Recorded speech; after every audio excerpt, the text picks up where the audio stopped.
I just sat down and interviewed my friend Andres. He's a crypto DePin expert. Andres has been in crypto for just about 5 years now and has been utilizing DePin projects the entire time. If you are interested in Bitcoin mining, DePin projects, or earning passive income in crypto in general, you're not gonna wanna miss this interview. Before we jump in and get started, one last thing. If you felt like you got value from this video, go ahead and subscribe for me, like the video, and share the video.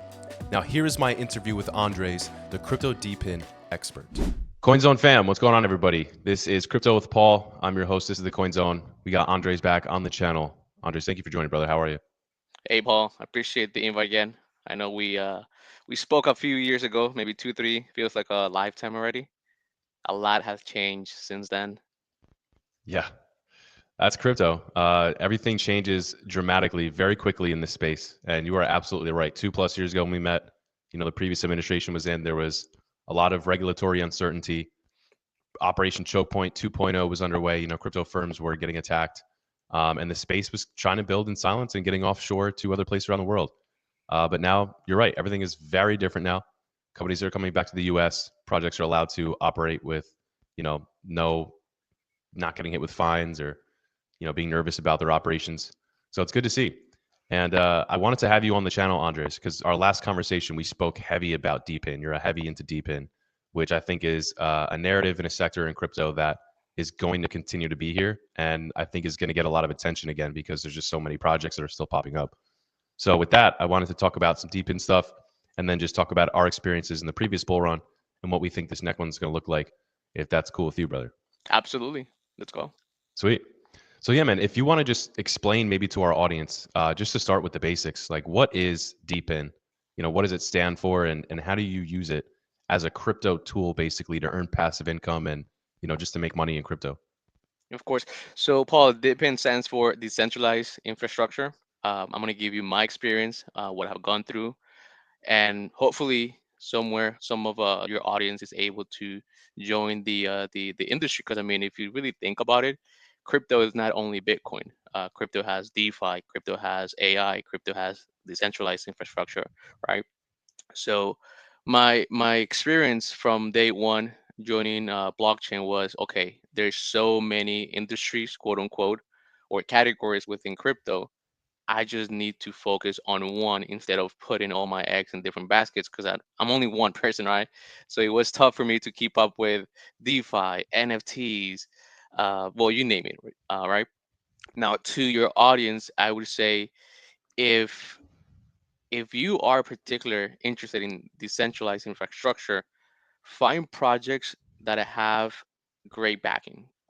Currently, I'm fully invested in three main projects that I find interesting. I find that has great backing by big players, the big guys in suits, Coinbase Ventures, BNB Ventures, A16Z Ventures. Right, there's a huge amount of players, including even BlackRock now.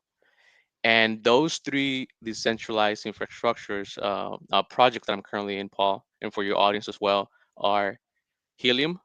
So pretty much Helium, we spoke about it briefly on our last the last time we got to chat, is a network that helps people that connect within your 300-meter radius, and you pretty much set up an antenna, right? And that antenna gives Wi-Fi juice to whoever's near your home. I know they recently partnered up with Dish Network. They partnered up with T-Mobile and other big players in the game. And now, just full disclosure, you're not going to become a billionaire overnight. This is if you want to join the revolution of decentralization, if you want to be part of blockchain, it's a great way to start getting into it. The second project is Hivemapper. So Hivemapper, I also am a big player in Hivemapper. I have a few dash cameras in a bunch of my family's cars, my mom's cars, and my girl's cars, my car. So pretty much what Hivemapper does is maps out the area where you're driving. Right now, actually 2 weeks ago, Hivemapper got into a partnership with Lyft because they're thinking of bringing autonomous vehicles here to Florida. So that is the way of how they're going to start their project and their their beta launch here in Miami with their autonomous vehicles. That project is a bit different compared to Helium. Instead of you putting an antenna in your home, giving Wi-Fi juice to your to people around you, this is a bit different. It's just a camera that goes into your dashboard or your dashboard in your car, maps out the entire street, and you get rewards on Hive. Or actually, the token is Honey. The third project that I just recently got into about 4 6 months ago, it's GeoNet. So it's also a very interesting project because you can connect the uh, the data from your atmosphere. So it's pretty much a weather data token. So you connect you install the equipment either on your roof or balcony, and it pretty much gathers data based on how hot it is outside, humidity, rain. So that data is pretty much sold to weather apps, and you get rewarded in GeoNet tokens. Those are the three big projects that I'm currently in, fully invested. There's many more. If you, it's easy to find the projects if you go to coinmarket.com, you go to coingecko.com, and you click the category of DePin, you're gonna get at least 50. Are all of them good? Probably not. You have to pick what you really are interested in, how you want to add to this industry and your community. So Yeah. yeah, I fully advise your audience, if they are really into crypto, they don't know what to do, and if they're like me, where pretty much before the 2000s there was no technology, and after the 2000s technology got huge, and you want something physical and you want something digital, that's what really got me into Deepin. I feel that because I've had miners before. I've had Caspa miners. And you are right. Something, the idea of having something physical that just sits there, you can see it in your room or something, and it's just earning you money in the background without you really having to do anything. Very interesting to me. So could you break down for the audience, with Hive or with Helium as it's sitting there plugged in, providing Wi-Fi, or as you're driving and Hive is providing the navigation and the maps for that protocol? How do you get money from that? Like, where's the passive income come from that? If you want to explain to the audience like how that works. Sure. So with, for example, just a quick, I have about 10 helium miners across South Florida. So on average, um, if you have a great area, let's say, and by great area I mean you're the only antenna connected within a 300-mile radius, you're gonna get all of those rewards, right? So typically you can get between 2 to 5 tokens per month. Right now, the cost of helium is about $3, right? So you can technically get about $20 easily a month. Again, you're not gonna become a billionaire overnight, right? This is just to join the community, to help the community, to help Deepin move forward. So that's a way you pretty much just connect your antenna to your Wi-Fi router. Set up the. It's a really easy installation, really user friendly. You download the Helium app. You connect it. Takes you about maybe 15 minutes tops to connect the Helium app to your Wi-Fi router. I do recommend setting the antenna probably 5 meters high to get a good service and good signal. With Honey, it's a bit different. You have to drive. So for me, for example, the commute from work to home again, that commute average is about a 50-mile daily commute. So on average, I'm getting about $10 weekly, gas money, lunch money, $40 a month. All you have to do is drive. Either way, you're gonna be driving, right? Now with GeoNet, it's a bit different. You connect or you install. It's like an antenna as well, and based on the weather outside of your home, you also get that passive income. So it's really passive. That true Helium and GeoNet are truly passive. Like you have to do nothing. Connect it to your Wi-Fi. That's it. On the other hand, With Honey or Hivemapper, you actually have to drive. But technically, you're driving anyways. I mean, here in Florida, it's great distances to go to work, about an hour typically. So if you don't have a car, let's say if you're in New York, it wouldn't work for you. Typically, New Yorkers commute via public transportation, so you have to really know where you are. Um, and again, just going back to my point of going into CoinMarketCap, CoinGecko, finding projects that really align to your lifestyle, to your perspective, morals, and ethics. Then yeah, you can find great projects where you can invest it. So I feel like a lot of people in crypto want instant gratification. They want something easy. They see big gains. They're like, oh my gosh, I'm going to become a millionaire in 6 months. But with DePin, it sounds like, especially with helium and stuff, over time is when you really start to see the power of these projects. If you're getting that $30 a month, but you've been doing this now for 3 years and you're just letting it accumulate over time, that's the power. So is that kind of how you approach this? Did you have a long-term mindset when it comes to crypto? Yes, I did. And just to give you quick stats, there's the 80-20 rule, and it also applies to crypto. 80% of crypto investors go home with empty pockets. The house wins. And that's pretty much in everything. Real estate. 80% of real estate investors are on negative. Retail stock investors, 80% are most likely on negative.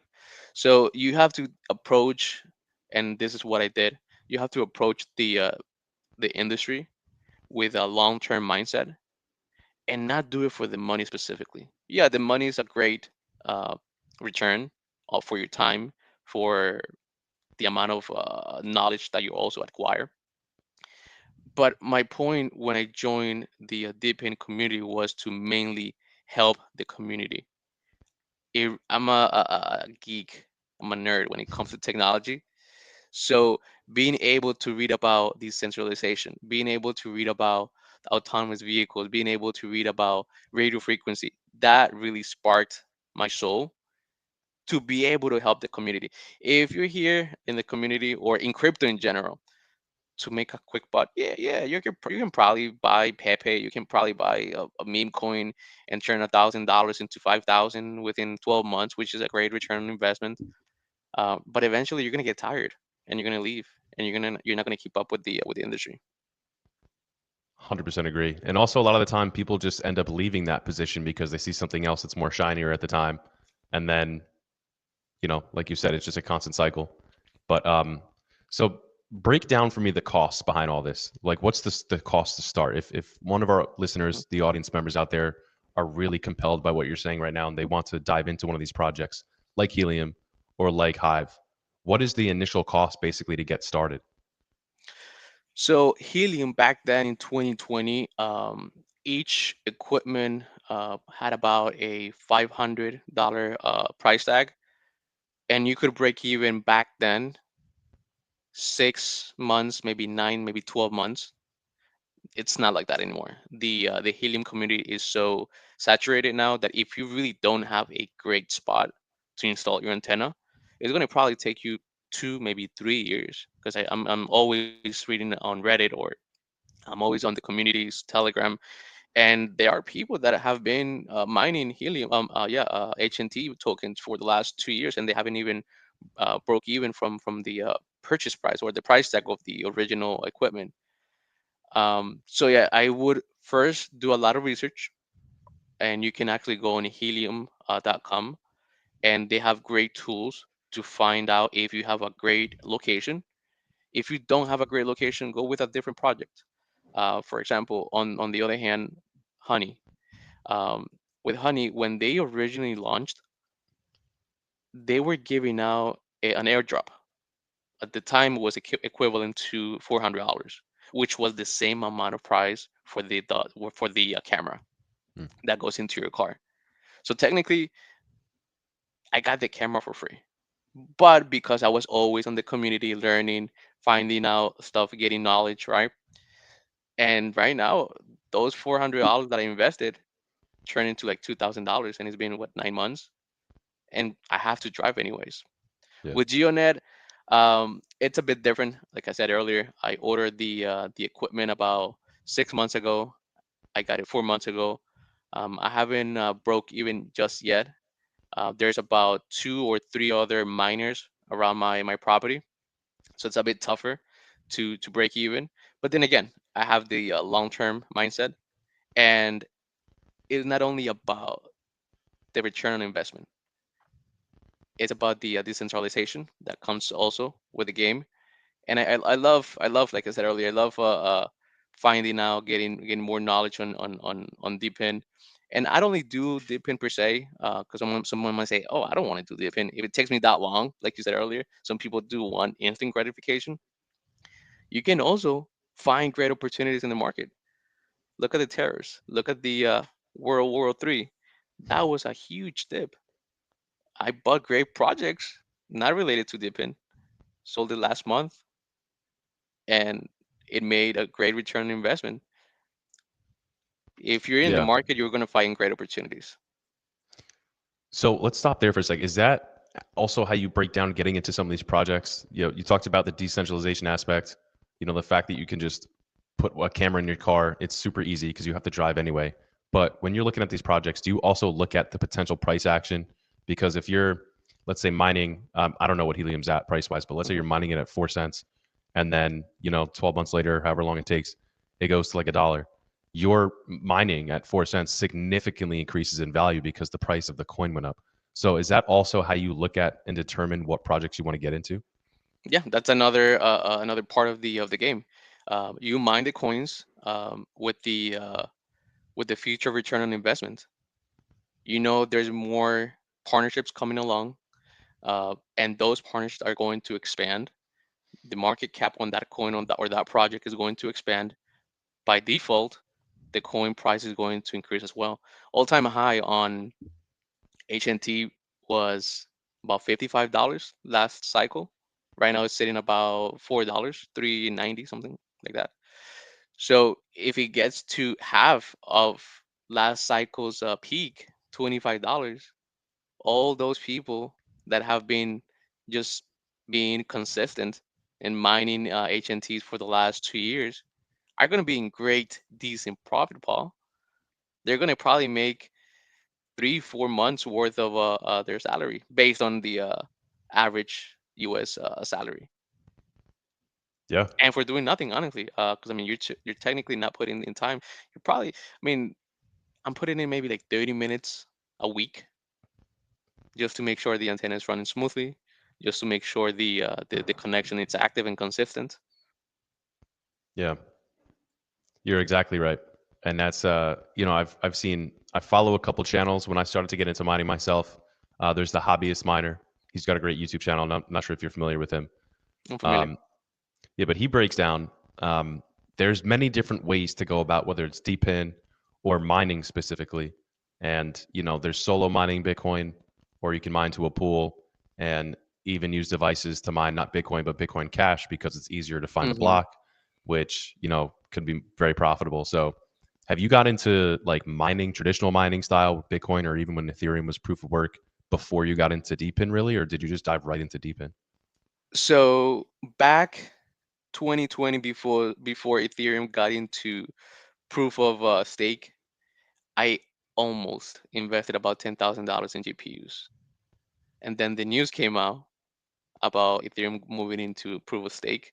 I had to cancel that order. The order was about to ship because I was thinking of doing a proof of work. Um, and then I kind of like sat down for a moment, thought about what I really liked, because like you just mentioned, there's so many ways to make money and also help the industry. Solo miners, proof of work, uh, you can join mining pools, you can buy another option that's right now that I'm fully invested as well is Bitcoin mining stocks or companies that are publicly traded. So a Bitmain solo equipment is about what, $10,000, give or take, a good one, a decent one. I did that with the returns of the GPUs that I was going to mine Ethereum, and I divided those into three: CleanSpark, Mara, and Hut. Hmm. Those were decent returns instead of me buying the Bitmain equipment, mining equipment, I would probably not have made the same amount of money, the same amount of returns. Because I also understood that yes, you find in the news every now and then, oh, this solo miner was able to get a whole block. They got 3 Bitcoins, right? But that happens maybe once in a blue moon, right? It's not consistent. So I'm like, do I want to go on the mining pool route? Do I want to go on the solo mining route? Or do I just want to align with the big boys in suits? And that's what I did. I put my the investment that I was going to purchase the GPUs on through Ethereum mining into those 3 publicly traded companies, and it tripled since no, I mean, for the last 24 months. Wow. Yeah, it was a great investment. And there's I forgot his name. He's huge on he's always on one of those Bitcoin mining conferences. Cannot remember his name right now. Wow, it's gonna kill me. Anyways, he made a good point at the last Bitcoin conference in Vegas.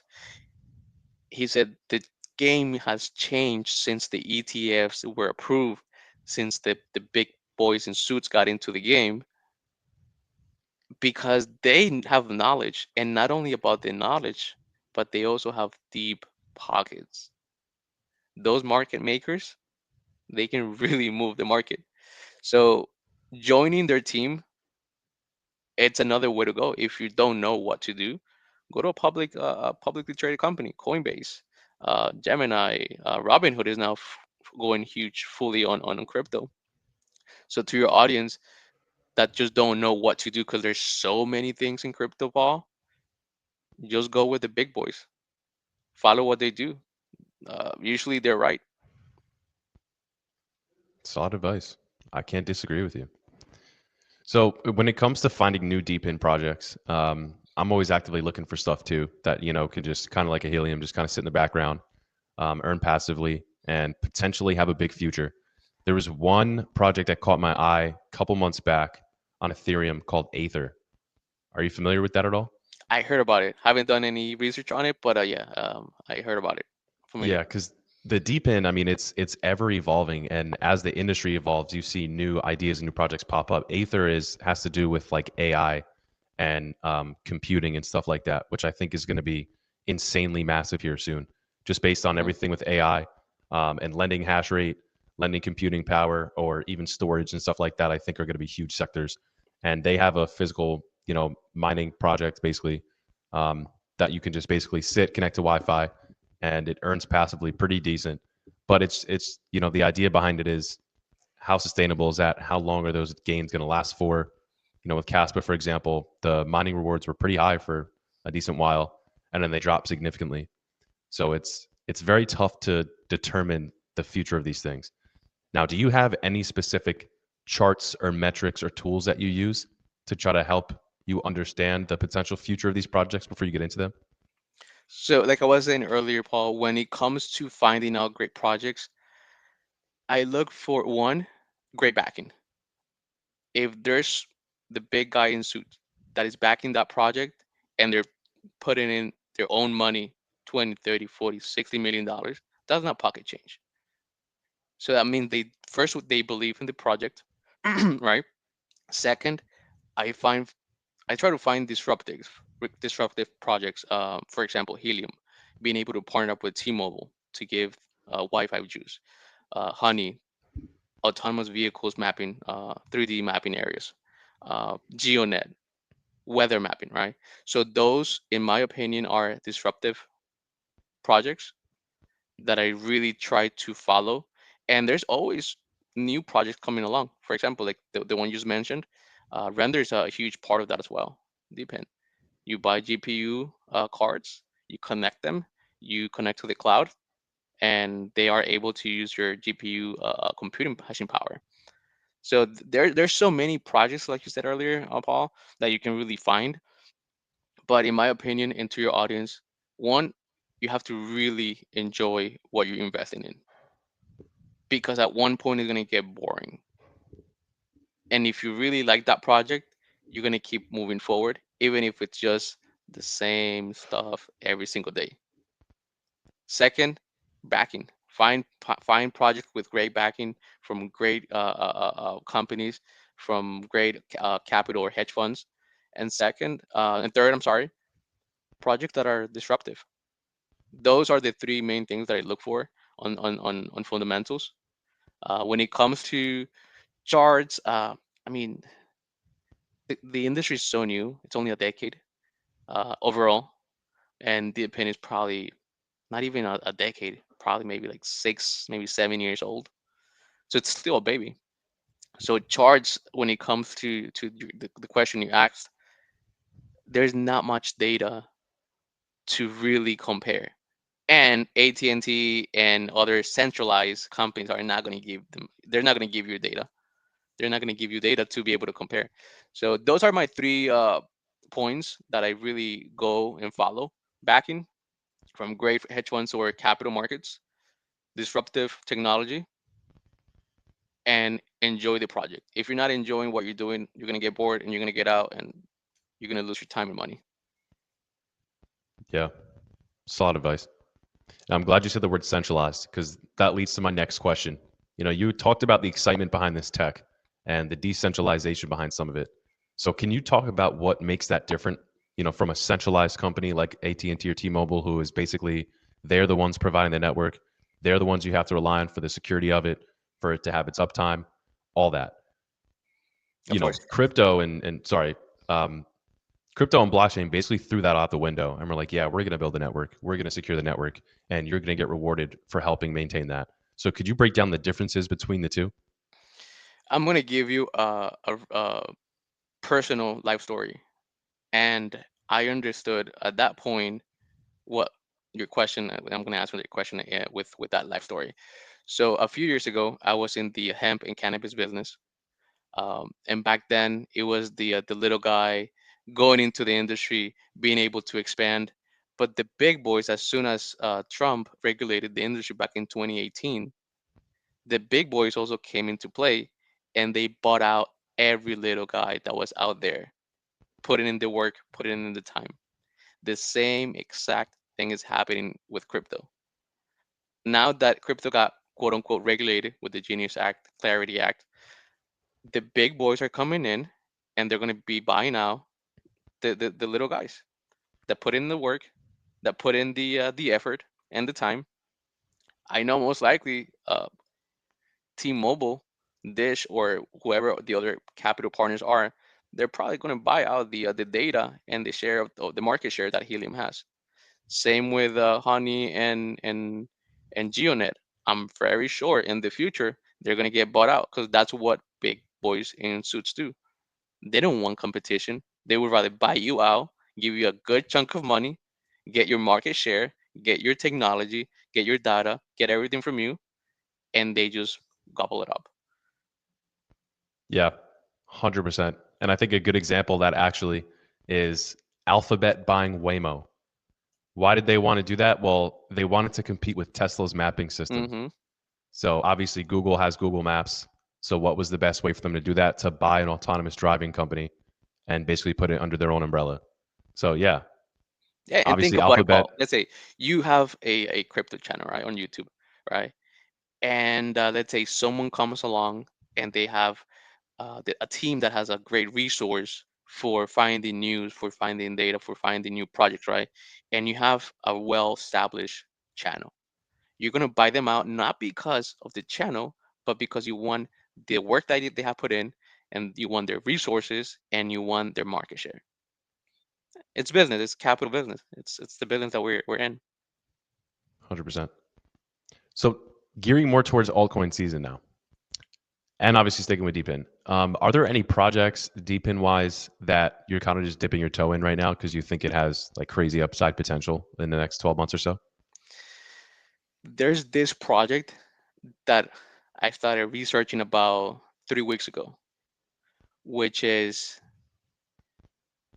the decentralization of solar power, green energy. Um, it has great backing by Coinbase Ventures. I like the technology behind it. What I haven't really wrapped my head around is how are they going to decentralize solar energy or green energy? That's the part that I haven't really wrapped my head around with, and I'm gonna share the my research with you, maybe later today. That way you can post it below or in one of your corners. And this project is interesting because it's, again, it follows one of my three fundamentals, which is disruptive, has great backing, and green energy is really what's being talked about. I just don't know really how they are going to be able to decentralize green energy. I'm going to give you all the details about it, so you can share it with your audience, and they can also do some research. But that's one of the projects that I've been. It came across my desk, and I'm really interested in learning more about. What's the name of the project? I have to give it's I don't even know how to pronounce it, Yeah, but I'll share all the details. gotcha.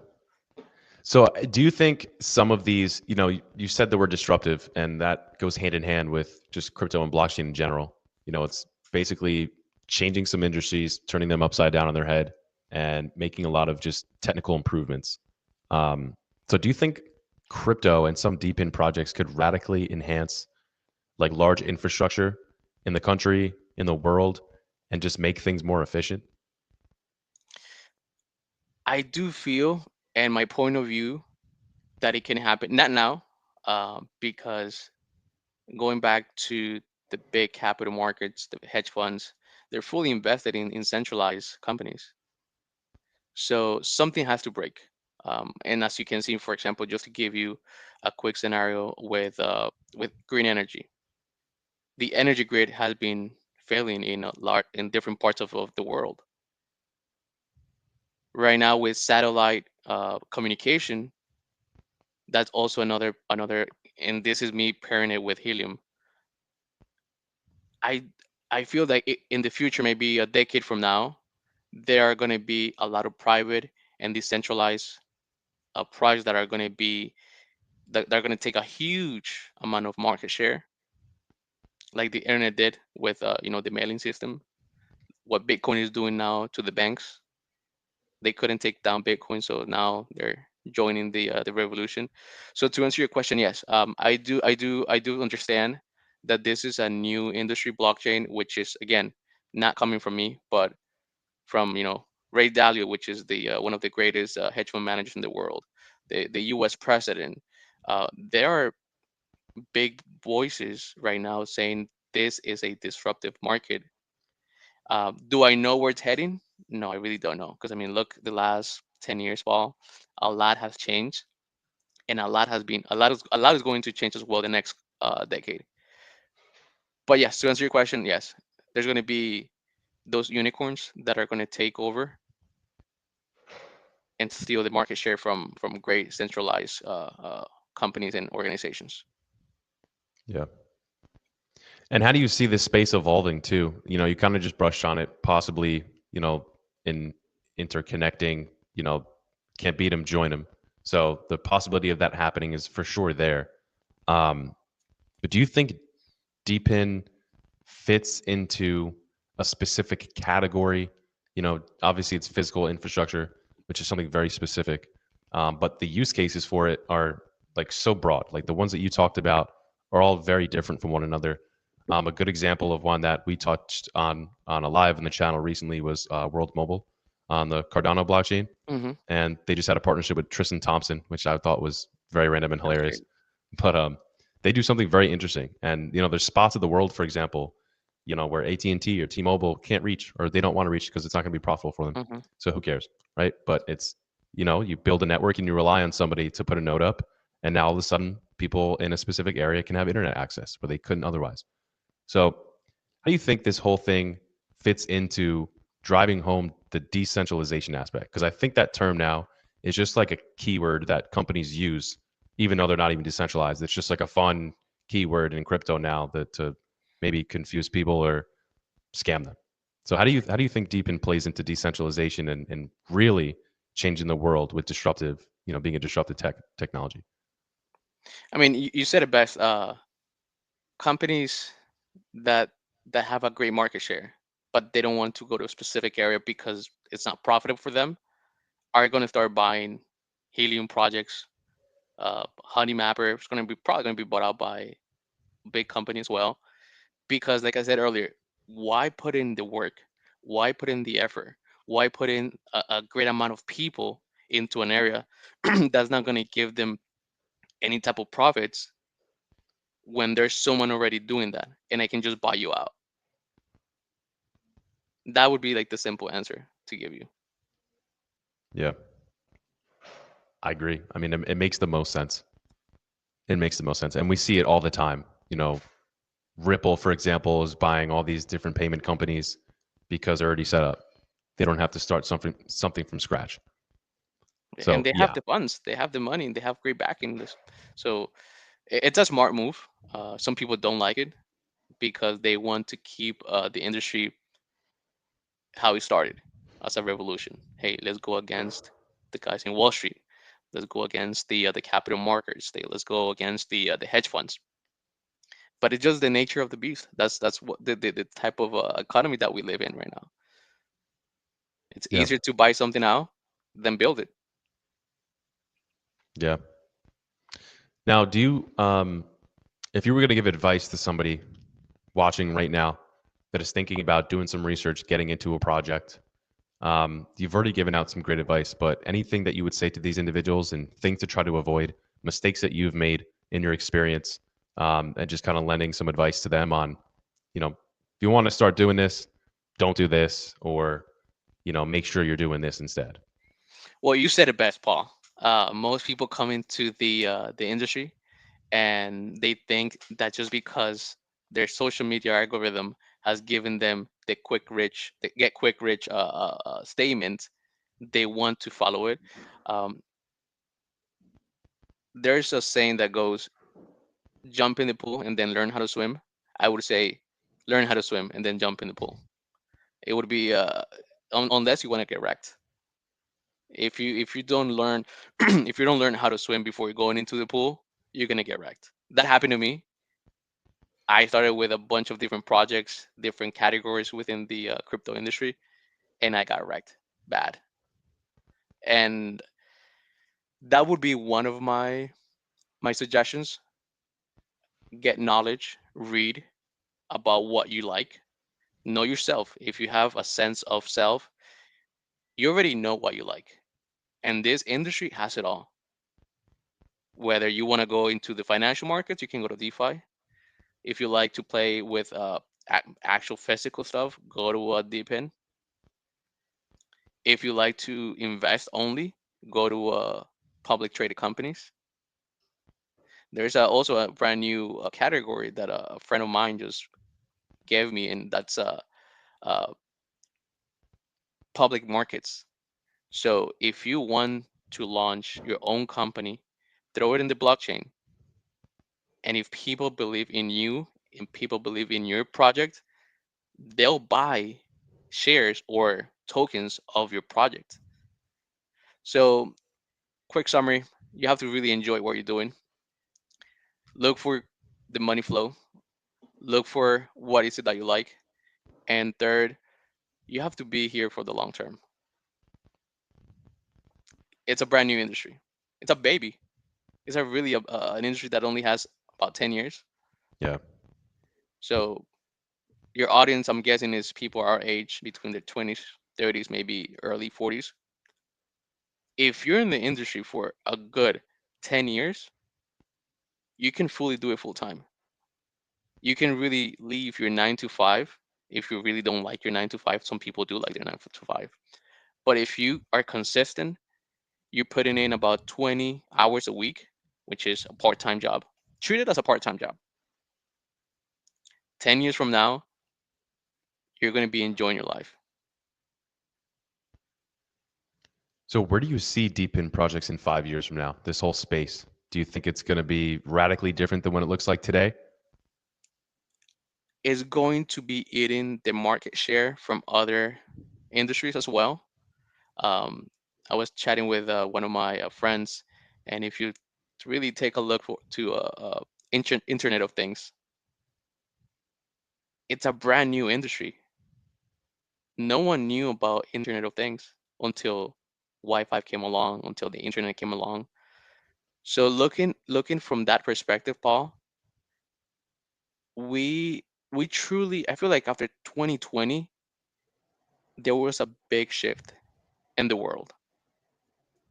We are going into a new world where new industries are going to get created. Industries that we have no idea, jobs that are not even created yet.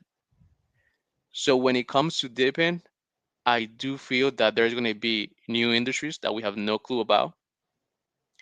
AI is going to be a big part of it, and that's why it's important to keep up and be fully immersed into this industry, because there's going to be new industries coming up every single day, every week, every month, every year, and you can be part of it. Yeah.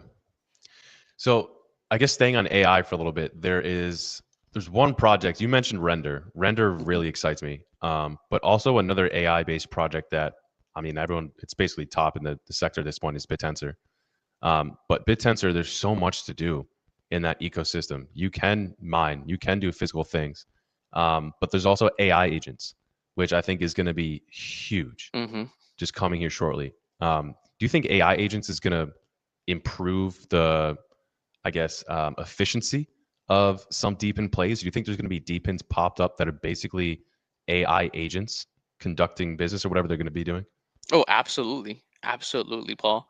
I mean, just to give you a quick, mind-blowing idea, what if the Tesla bot is integrated with an AI agent, and you just tell the AI agent, based on my needs, based on what you know about me, go and buy me groceries? That would be powerful. Go out there and find me a car that you know I would like, instead of you going through the whole process of buying a car, which is horrendous. I don't think nobody likes going out, staying a whole day at the dealership buying a car. So having an agent, AI agent with bots being integrated, that's going to be a huge shift when it comes to future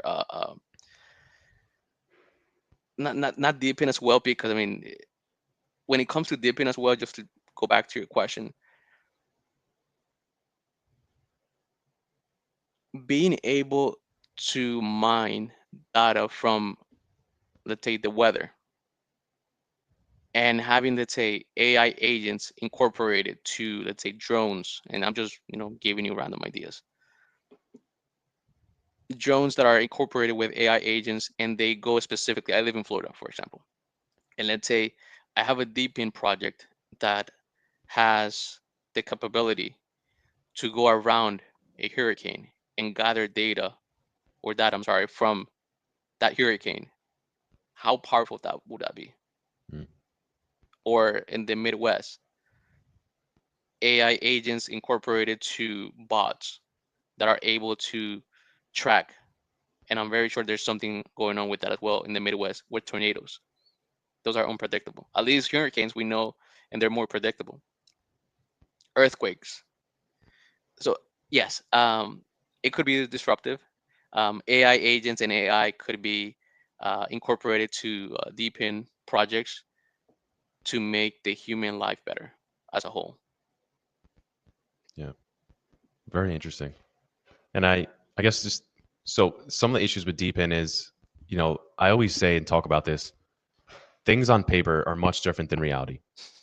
There's great ideas out there, even in crypto. There's tons of cool, great ideas out there, cool project ideas, but half of them are either scams or they're being built by people with bad intentions, or unfortunately, maybe it is a good team of people, but like they're not scaling. So deep in, it's very hard to scale in a large amount because you're basically asking for random people Mhm. just to willingly be part of the network and to willingly want to buy a node or buy a helium miner or something like that. So do you think maybe AI, or how do you think in general Deepin project can solve the issue of scalability? I'm going to take it a bit further, Paul, because like you said, yes, truly there are some scams out there. People just want to make a quick buck and leave. And then others are not being able to scale because of darker forces. And what I mean by that is, for example, If I have, let's say, the GeoDNet satellite that gathers weather data, right? And Google has a huge market share, and I have the power to hold you back, why would you scale if I'm not letting you? So there are great projects, yes, that are not able to scale, and sad to say, but the bigger players are not allowing that. Look at what happened to I don't know if you read about diapers.com in Amazon. So there was this guy that had a huge, it had a great project, diapers.com, selling diapers. Amazon wanted to buy them. He said no, I don't want to buy it. I don't remember the actual price tag for the company. What Amazon did was, I'm going to cut you off from the market, even if I have to lose money. If I bleed money, who can bleed the most and who can stand the most? Diapers.com almost went bankrupt. The guy ended up selling to Amazon for a fraction of what was offered. Hmm. That's just my humble opinion when it comes to projects with great backing, with great great ideas that are not being allowed to flourish. Yeah. I mean, it's very commonplace. That's the name of the game. And some That's the companies name, even yeah. get that's their whole mindset. They want to. That's their goal. That's their end goal is to be bought out. Um, so It's do you think easier. that's the biggest? Yeah. You think that's the biggest obstacle that DePins face is one day they're just going to sell to the highest bidder, which is a centralized company. Yes, unless the person that starts with the project has deep pockets and says, I can go onto the ring and give you a solid fight. Do you think there's anybody in crypto right now with the authority and capability of doing something like that that's DePin based? Because I mean, there are definitely a number of big crypto guys that have Yeah. billions of dollars. Right now, we're seeing Tyler Winklevoss and a group of 80 crypto firm executives basically fight back against JP Morgan and the banks. Um, Brian Armstrong has put up a lot of capital fighting. But when it comes to DePin specifically, is there a big face to represent that industry yet, really, in crypto? Sadly, no, Paul. There are no, I mean, there are people that have a good amount of deep pockets, but not enough to be able to hold long term. To give you a quick and great example of who can hold XRP, they were able to hold that fight for years, bleeding money, and that was like the David and Goliath type of scenario. Hmm. They were able to withstand bleeding money, getting all this bad rep from the big guys in suits, and look, they had deep pockets and they were able to come as the winner after Yeah, what, 5 years, 6 years. it's a great example. I mean, it's still going on, really. They try to get their banking license, and the banks try to block them. They're threatened, and I mean, to me, it's like I made the comparison on the channel here. You know, not getting political or anything, but it's like when the Matrix decided to come for Donald Trump. It's like, okay, you're obviously doing it because you're threatened by something, and it's like the bank's coming for Ripple. Well, you're obviously Hmm. threatened by something. So it's Exactly. not a good look, and it flips people. It makes people think and then say, well, if they want to block XRP and Ripple from getting a banking license, why do they want to do that so bad? Because they're Exactly. threatened. Exactly. Yeah, Exactly. That's, yeah, that's the best way to look at it. That is the best way to look at it. And yeah, XRP and their team, Ripple Labs, they are truly the only team in the industry that had deep pockets, and they were going to be able to say, you know what, let's get on that ring and let's put up in that fight. We're going to get beat up, but yeah, maybe on the 12th round, we're going to be able to get that knockout. yeah. And XRP's been here for a long time, very long time. They're one of the most, I would say, misunderstood, insane, conviction, high conviction, bullish communities I've ever seen. I mean, I had an interview with this guy on my channel in the XRP community with over 50,000 subscribers Hmm. or followers, and I had to block him because he just got crazy with me. Like, I wasn't. I told him I was like, bro, like I like XRP. I'm not even arguing against it. I was just arguing that Bitcoin wasn't a scam, and this guy was like basically harassing me on X. just because I didn't agree with him, and I had to shut him down. But like, whenever we do videos about XRP, like they always get a lot of engagement. So, and I'm always not say cautious because I definitely speak my mind, but it's like Mhm. if you say something about the XRP community and it's not true, they will make sure that you know it. The XRP army, oh, they'll follow you.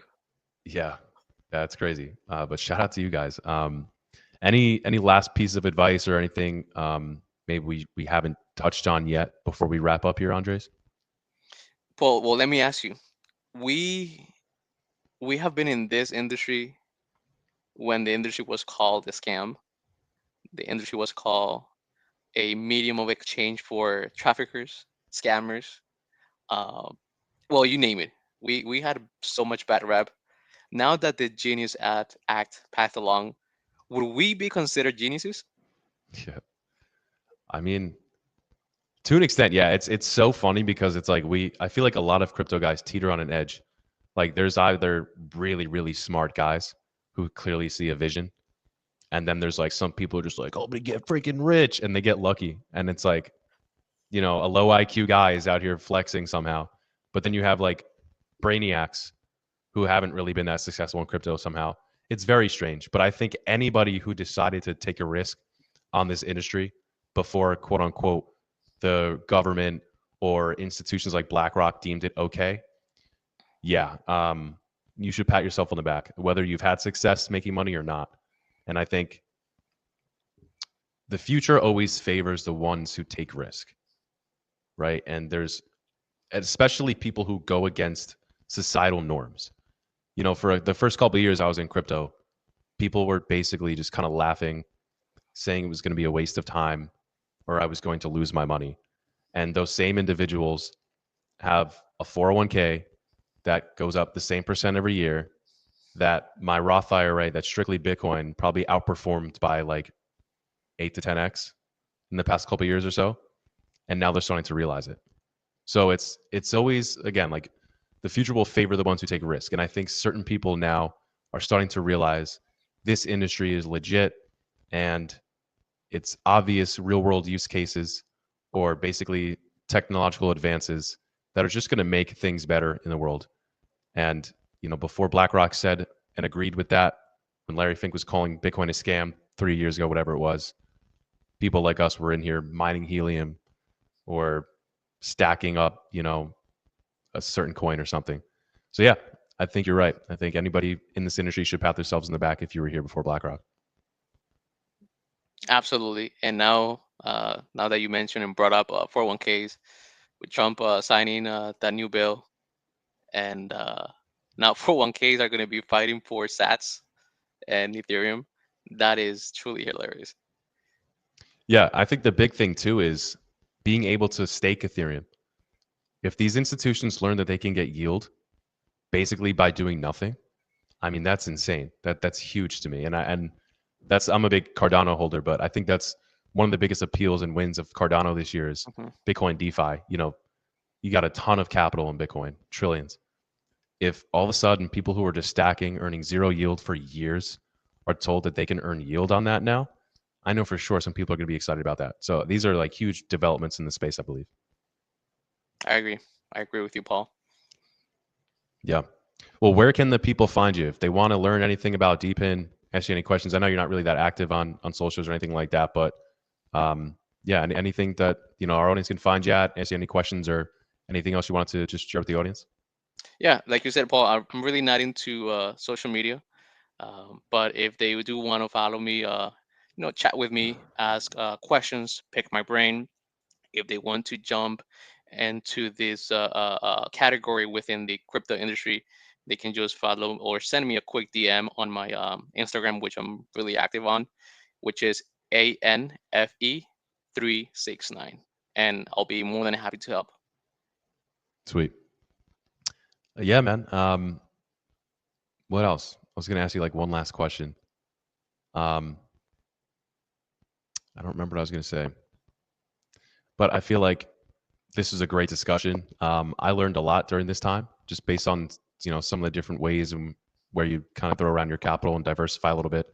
I'm definitely going to be looking into some more deep in projects. I'm always looking at stuff.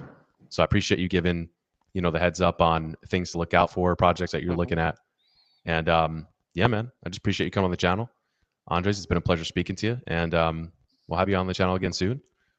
And yeah, man, appreciate it. Well, thank you, Paul. Thank you, Paul, for the invite. I really enjoyed these conversations, and obviously being able to share my knowledge with your audience. That is how we can keep growing the community. Absolutely. Agreed. All right, brother. Thanks for hopping on. All right, Paul. You take care now. Have a good one.